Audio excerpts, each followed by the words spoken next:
You're also going to hear from a witness by the name of Nick Glover. Nick Glover was a neighbor to the Fallises, and he lived to the west of their home.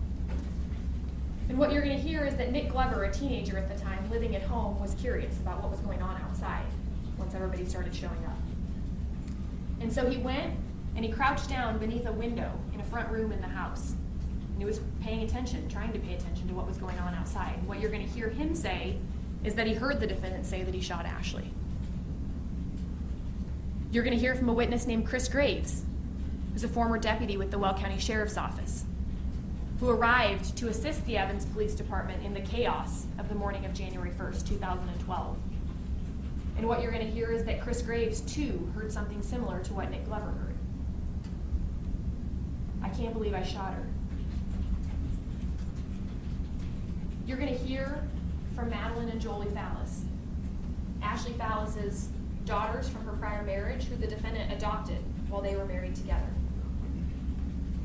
And you're going to hear them tell you about the altercation, the argument that they heard going on before they walked into that bedroom and saw their mommy on the floor with blood everywhere.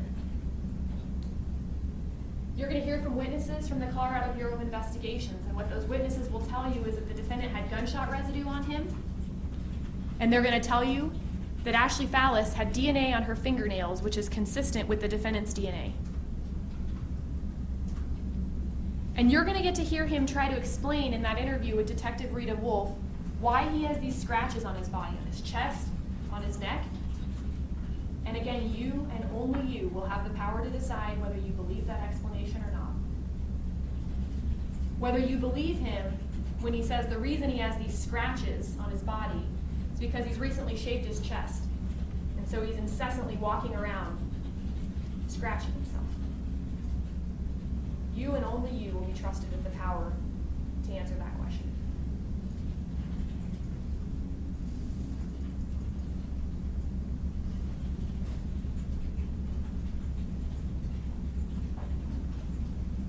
At the conclusion of this case, you'll be asked to answer one question.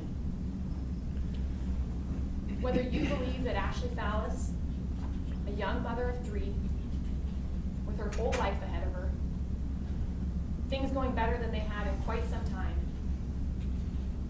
in a matter of moments, went from happy-go-lucky and saying goodbyes to her parents, to walking into her bedroom, pulling out a gun, her kids just rooms away, 2 of them still awake,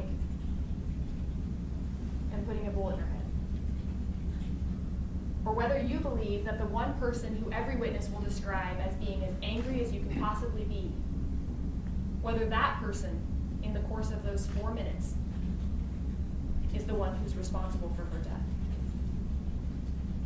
And at the conclusion of this case, after you've received all of the evidence, you will be convinced beyond a reasonable doubt that it is him who pulled the trigger and killed Ashley Fallis in the morning of January 1st, 2012. Thank you. Thank you, Ms. Carrasco.